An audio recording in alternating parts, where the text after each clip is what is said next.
ಭಾರತದಲ್ಲಿ ಭಾರತೀಯರ ಹಕ್ಕುಬಾಧ್ಯತೆಗಳಿಗಾಗಿ ಸ್ವಾತಂತ್ರ್ಯಕ್ಕಾಗಿ ಹೋರಾಟ ಆರಂಭವಾದಾಗಲೇ ಭಾಷಿಕ ಪ್ರಜ್ಞೆಯು ಮೂಡಿದ್ದು ಸಹಜವೇ ಆಗಿತ್ತು.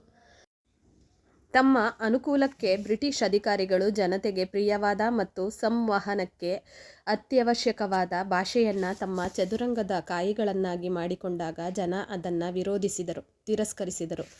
ಕರ್ನಾಟಕದ ಉತ್ತರ ಭಾಗಗಳಲ್ಲೂ ವಿಶೇಷವಾಗಿ ಮುಂಬೈ ಅಧಿಪತ್ಯಕ್ಕೆ ಸೇರಿದ ಭಾಗಗಳ ಜನರಿಗೆ ಕಳೆದು ಹೋಗಿರುವ ತಮ್ಮ ಭಾಷಿಕ ಮತ್ತು ಸಂಸ್ಕೃತಿಗೆ ಹಕ್ಕುಗಳ ಅರಿವಾಯಿತು.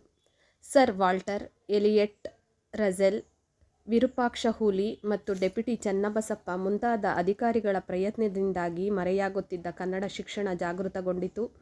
ಅವರು ಪಟ್ಟು ಹಿಡಿದಿದ್ದರಿಂದಲೇ ಕನ್ನಡ ಶಾಲೆಗಳು ಆರಂಭಗೊಂಡವು. 1856ರಲ್ಲಿ ಧಾರವಾಡದಲ್ಲಿ ಸ್ಥಾಪಿತವಾದ ನಾರ್ಮಲ್ ಸ್ಕೂಲ್ ಸಹ ಒಂದು ಶಿಕ್ಷಕರಿಗೆ ಶಿಕ್ಷಣ ತರಬೇತಿ ಕೇಂದ್ರವಾದ ಈ ಶಾಲೆಯಲ್ಲಿ ಮೊದಲ 5 ವರ್ಷಗಳು ಹೆಚ್ಚಾಗಿ ಮರಾಠಿ ವಿದ್ಯಾರ್ಥಿಗಳೇ ಇದ್ದರು.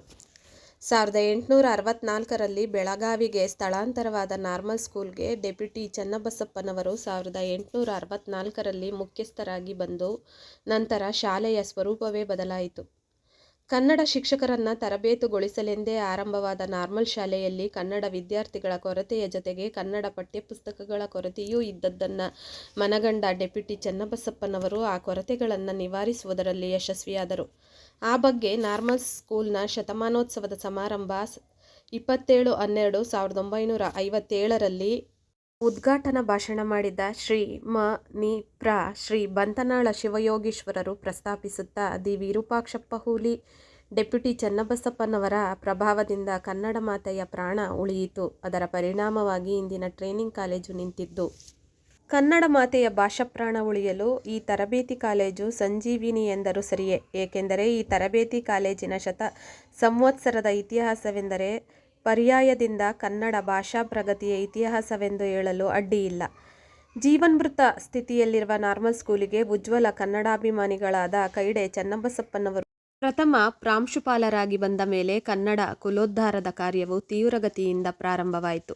ನಾರ್ಮಲ್ ಸ್ಕೂಲ್ಗೆ ಮುಖ್ಯ ಉಧ್ಯಾಪಕರಾಗಿ ದೊರತುದು ಕನ್ನಡ ಭಾಗ್ಯೋದಯವೆಂದೇ ಹೇಳಬೇಕು. ಅವರು ಪ್ರಪ್ರಥಮ ಪ್ರಾಂಶುಪಾಲರಾಗಿ ಬಂದಾಗ ಸ್ಕೂಲಿನಲ್ಲಿ 9 ವಿದ್ಯಾರ್ಥಿಗಳೇ ಇದ್ದುದಲ್ಲದೆ ಜಿಲ್ಲೆಯಲ್ಲಿ 12 ಕನ್ನಡ ಶಾಲೆಗಳಿದ್ದವು. ಅವರ ದೀರ್ಘ ಪ್ರಯತ್ನದಿಂದ ನಾರ್ಮಲ್ ಸ್ಕೂಲ್ ಕಾಲೇಜಾಗಿ 100-200ರವರೆಗೆ ವಿದ್ಯಾರ್ಥಿಗಳ ಸಂಖ್ಯೆ ಬೆಳೆದು ಜಿಲ್ಲೆಯಲ್ಲಿ 341 ಕನ್ನಡ ಶಾಲೆಗಳಾದವೆಂಬುದನ್ನು ತಿಳಿದರೆ ಎಲ್ಲರಿಗೂ ಅವರ ಗೌರವ ಸಹಜವಾಗಿಯೇ ತಿಳಿಯುವುದು. ಕನ್ನಡದ ಶಿಕ್ಷಣದ ಬಗೆಗಿನ ಜಾಗೃತಿ ಒಂದೆಡೆಗಾದರೆ ಕನ್ನಡ ಸಾಹಿತ್ಯ, ಸಂಸ್ಕೃತಿ, ಭಾಷೆ ಮತ್ತಿತರ ಕನ್ನಡಿಗರ ಸಮಸ್ಯೆಗಳನ್ನು ಅರ್ಥೈಸಿ, ನಿವಾರಿಸಿ ಕನ್ನಡ ಭಾಷಿಕರನ್ನು ಒಂದಾಗಿಸುವ ಪ್ರಯತ್ನಗಳ ಅವಶ್ಯಕತೆಗಳನ್ನು ಅರಿತ ಧಾರವಾಡ ಪ್ರದೇಶದ ಜನ ಆ ನಿಟ್ಟಿನಲ್ಲಿ ಕಾರ್ಯಪ್ರವೃತ್ತರಾದ ಫಲವೇ ಕರ್ನಾಟಕ ವಿದ್ಯಾವರ್ಧಕ ಸಂಘ.